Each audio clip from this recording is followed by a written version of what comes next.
Ang manggagamot na nakakagawa ng apoy gamit ang chi, si John Chang.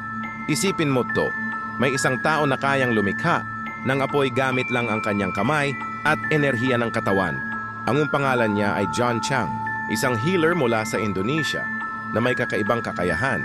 Kayang niyang gamitin ang chi or life energy para makapagpagaling, makagalaw ng bagay at makalikha ng init na parang kuryente o apoy. May isang dokumentaryo kung saan ipinakita niya mismo ang kanyang kakayahan na papailaw niya ang isang ilaw gamit lang ang kanyang energy at napapaso niya ang papel gamit lang ang kanyang kamay.